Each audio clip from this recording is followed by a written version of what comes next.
നമസ്കാരം, ഞാൻ രജനി അഭിലാഷ്. സാധാരണക്കാരെ കടന്നാക്രമിച്ച് 26 പേരെ വിധവയാക്കിയ പാക്കിന്റെ ക്രൂരതയ്ക്ക് ഇന്ത്യ നൽകിയ തിരിച്ചടിക്ക് എക്കാലവും പ്രാധാന്യം ലഭിക്കണം. ഏത് കാര്യവും കാലങ്ങൾ കഴിയുമ്പോൾ മറവിയിലേക്ക് പോവുക സ്വാഭാവികമാണ്. എന്നാൽ ഇന്ത്യ പാക്കിന് നൽകിയ തിരിച്ചടി അങ്ങനെ മറവിയിലേക്ക് പോകേണ്ടതല്ല. അത് വരും തലമുറയും സകല വീറോടും വാശിയോടും തന്നെ അറിയേണ്ടതാണ്. അതിനായി ഉത്തരാഖണ്ഡ് മദ്രസകൾ സ്വീകരിച്ച നടപടി കണ്ടില്ലെന്ന് നടിക്കാനാകില്ല. ഉത്തരാഖണ്ഡിലെ മദ്രസകൾ പഠിക്കാനെത്തുന്ന കുട്ടികൾ ഇനി ഓപ്പറേഷൻ സിന്ദൂറിനെ കുറിച്ചും പഠിക്കും. അതായത് ഓപ്പറേഷൻ സിന്ദൂർ മദ്രസ പാഠ്യപദ്ധതിയിൽ ഉൾപ്പെടുത്താനുള്ള മികവുറ്റ തീരുമാനമാണ് ഉത്തരാഖണ്ഡ് മദ്രസ ബോർഡ് എടുത്തിരിക്കുന്നത്.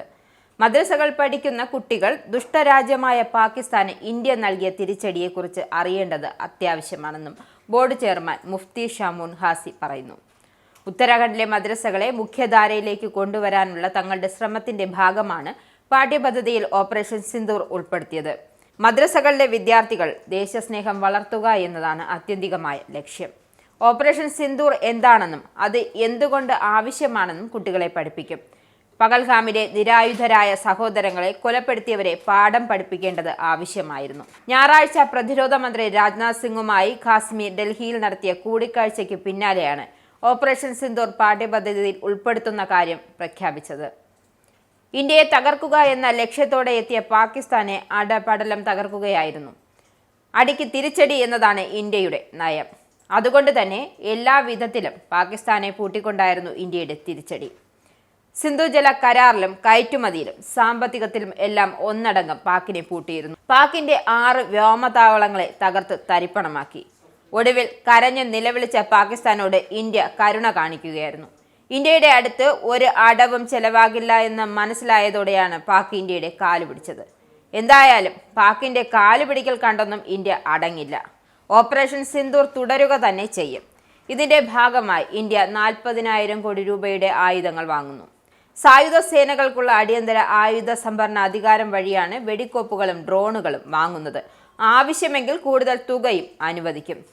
പാകിസ്ഥാനുമായി ധാരണയായി എങ്കിലും അത് എത്ര കാലം എന്ന ചോദ്യം ബാക്കിയാണ്. അതുകൊണ്ടാണ് സായുധ സേനകൾ അടിയന്തര ആയുധ സംഭരണ അധികാരം ഉപയോഗിച്ച് 40,000 കോടിയിലേറെ രൂപയുടെ ആയുധങ്ങൾ വാങ്ങുന്നത്.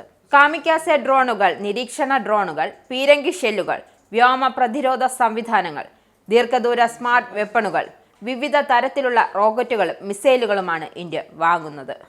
ഓപ്പറേഷൻ സിന്ദൂർ ഇന്ത്യയുടെ ആക്രമണ പ്രതിരോധ സംവിധാനങ്ങളുടെ മികവ് തെളിയിച്ചു.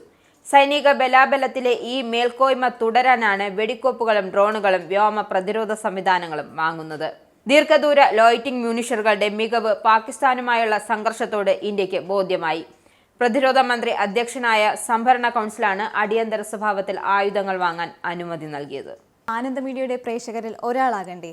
യൂറോപ്പിലും US-ലും ആഫ്രിക്കയിലും അടക്കം പ്രവാസികൾ ഉള്ളയിടങ്ങളിലൊക്കെ ജനപ്രിയ ചാനലുമായി ആനന്ദ് മീഡിയ ഒപ്പമുണ്ട്. ഏഷ്യാനെറ്റ് ഫ്ലവേഴ്സ് അടക്കം നിങ്ങളുടെ വിരൽത്തുമ്പിലെത്തും. ആദ്യം റോക്കു ബോക്സ് സ്വന്തമാക്കുക. അതിൽ നിന്നും ആനന്ദ് മീഡിയ ആപ്ലിക്കേഷൻ ഡൗൺലോഡ് ചെയ്യുക, ഇൻസ്റ്റാൾ ചെയ്യുക. എന്നിട്ട് 02085866511 എന്ന നമ്പറിൽ ഞങ്ങളുടെ കസ്റ്റമർ കെയറിൽ ബന്ധപ്പെടുക. അല്ലെങ്കിൽ +91 735 660 3747 എന്ന നമ്പറിൽ വാട്സപ്പ് ചെയ്യുക. ആനന്ദ് മീഡിയയുടെ സേവനങ്ങൾ സ്വന്തമാക്കുക. മറ്റു ചാനലുകൾക്കൊപ്പം ആനന്ദ് TVയും എൻജോയ് ചെയ്യുക.